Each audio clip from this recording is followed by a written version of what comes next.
ಇವತ್ತು ಈ ಜರ್ನಿ ನೋಡಿದಾಗ ನನಗೆ ತುಂಬ ಪ್ರೌಡ್ ಫೀಲಿಂಗ್ ಇದೆ. ಅಂದರೆ ಸ್ಟಾರ್ಟ್ ಮಾಡಿದ್ದು ಈ ಲೆವೆಲ್ಗೆ ರೀಚ್ ಆಗ್ತೀವಿ ಅನ್ನೋ ಒಂದು ದೊಡ್ಡ ಕನಸಿಟ್ಕೊಂಡು ಹೊರಟಿದ್ದು, ಇಷ್ಟು ಬೇಗ ಇಷ್ಟು ಅದ್ಭುತವಾಗಿ ಮುಗಿಸ್ತೀವಿ ಅಂತ ನಂಗೆ ಗೊತ್ತಿರಲಿಲ್ಲ.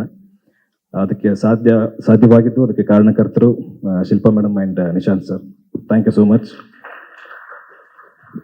ಒಂದು ಚಿಕ್ಕ ಮೆಸೇಜ್ ಇಷ್ಟೆಲ್ಲ ಎಫೆಕ್ಟ್ ಆಗುತ್ತೆ ಅಂತ ನನಗೆ ಗೊತ್ತಿರಲಿಲ್ಲ. ಆ ಒಂದು ಮೆಸೇಜಿಂದ ನಾನು ಸರ್ನ ಅಪ್ರೋಚ್ ಆಗಿ ಅವ್ರ ಕತೆ ಇಷ್ಟ ಆಗಿ ಈ ಥರ ಜರ್ನಿ ಸ್ಟಾರ್ಟ್ ಆಗಿ ಸಿನಿಮಾ ಇಲ್ಲಿವರೆಗೂ ಬಂದು ನಿಂತಿದೆ. ಬೇಸಿಕಲಿ ನಾನು ಇವಾಗ ಫಸ್ಟು ನಿಶಾಂತ್ ಸರ್ ಬಗ್ಗೆ ಹೇಳಬೇಕು. ಅವ್ರಿಗೆ ನಾನು ಈಗ ಈ ಥರ ಏನೋ ಸಿನಿಮಾ ಮಾಡೋಕ್ಕೆ ಕತೆ ಹೇಳ್ತೀವಿ ಅಂತೆಲ್ಲ ಹೇಳಿದಾಗ, ಸರ್ ಏನು ಡಿಮ್ಯಾಂಡ್ ಮಾಡುತ್ತೆ ಅದನ್ನು ನೀವು ಮಾಡಬೇಕು ಅಂತ ನಾನು ರಿಕ್ವೆಸ್ಟ್ ಮಾಡಿದೆ. ಅವರು ಅದಕ್ಕೆ ರಿಕ್ವೈರ್ಮೆಂಟ್ ಇದ್ದರೆ ಖಂಡಿತ ನಾನು ಇಲ್ಲ ಅಂತ ಹೇಳಲ್ಲ ಅಂತ ಒಂದು ಮಾತು ಕೊಟ್ಟಿದ್ರು. ಅದಕ್ಕೆ ಅವರು ನಡ್ಕೊಂಡ್ರು.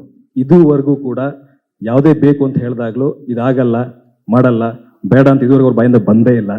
ಈ ಥರ ಕಾರ್ತಿಕ್ ಆಗಲೇ ಹೇಳ್ದಂಗೆ ಈ ಥರ ಪ್ರೊಡ್ಯೂಸರ್ಸು ಇಂಡಸ್ಟ್ರಿಗೆ ಬೇಕು, ನಮ್ಮಂಥ ಹೊಸಬ್ರಿಗೆ ಬೇಕು. ನಮ್ಮಂತ ಈ ಥರ ಹೊಸಬರಿಗೆ ನಂಬಿಕೊಂಡು ಇಷ್ಟು ದುಡ್ಡು ಹಾಕಿ ಒಂದು ಅದ್ಭುತ ಪ್ರಾಡಕ್ಟ್ ತೆಗೆಯೋದು ಅಷ್ಟು ಸುಲಭ ಅಲ್ಲ. ಆ ನಂಬಿಕೆ ಇಟ್ಟಿದ್ದಕ್ಕೆ thank you so much sir. ನಿರ್ದೇಶಕರು ಶೆಟ್ರು ಅವರು ನನ್ನ ಬಗ್ಗೆ ಅವ್ರ ಬಗ್ಗೆ ಕತೆ ಎಲ್ಲ ಹೇಳಬಿಟ್ರು. ನಾನು ಏನು ಹೇಳಬೇಕು ಅಂತ ಒಂದಿಷ್ಟೆಲ್ಲ ಪಾಯಿಂಟ್ಸ್ ಇಟ್ಕೊಂಡು ಕೂತಿದ್ದೆ. ಇಲ್ಲಿ ಕೂತಿರೋರು ಎಲ್ಲರೂ ಅದನ್ನ ಹೇಳಿಬಿಟ್ರು. ಲಾಸ್ಟ್ ಮಾತಾಡೋರಿಗೆ ಅದೊಂದು ಪ್ಲಸ್ ಮೈನಸ್ ಗೊತ್ತಿಲ್ಲ. ವಿಷಯ ಹೇಳೋದಕ್ಕೇನು ಇರೋದೇ ಇಲ್ಲ, ಅಲ್ಲಿ ಎಲ್ಲ ಹೇಳಿ ಮುಗಿಸ್ಬಿಟ್ಟಿರ್ತಾರೆ. ಸೊ ನನಗೆ ಪ್ಲಸ್ಸೇ ಅದು. ನನಗೂ ಜಾಸ್ತಿ ಮಾತಾಡೋಕ್ಕಾಗಲ್ಲ. ಅದನ್ನು ಖುಷಿ ವಿಚಾರನೇ. ಇವರೆಲ್ಲ ಹೇಳಿದ್ರಲ್ಲ ಹಾಗೆ ಅಂತ ಹೇಳ್ಬೋದು. ಬಟ್ ಇವತ್ತು ನಾನು ಮಾತಾಡ್ತೀನಿ ಸ್ವಲ್ಪ. ನಾನು ತುಂಬ ಖುಷಿಯಾಗಿದ್ದೀನಿ.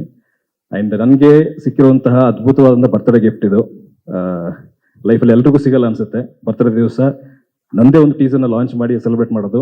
ನನ್ನ ಇಡೀ ತಂಡಕ್ಕೆ ಥ್ಯಾಂಕ್ ಯು. ಅದಕ್ಕೆ ಎಲ್ರಿಗೂ thank you so much. Next ಶೆಟ್ರ್, ನನ್ನ ಕತೆ ತುಂಬ ಇದೆ ಹೇಳೋಕ್ಕೆ. ಬಹುಶಃ ಇಲ್ಲಿ ಅದಕ್ಕೆ ಟೈಮ್ ಸಾಕಾಗಲ್ಲ ಅನಿಸುತ್ತೆ.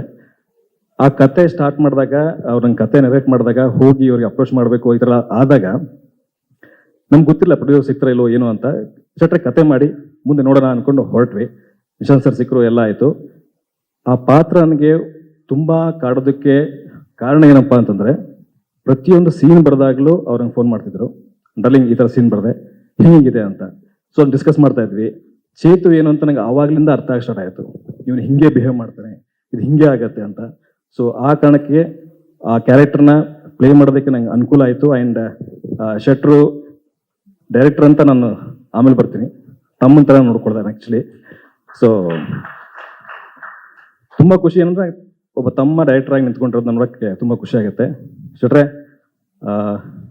ಕಂಗ್ರ್ಯಾಚುಲೇಷನ್ಸ್, ಒಳ್ಳೆಯದಾಗಲಿ.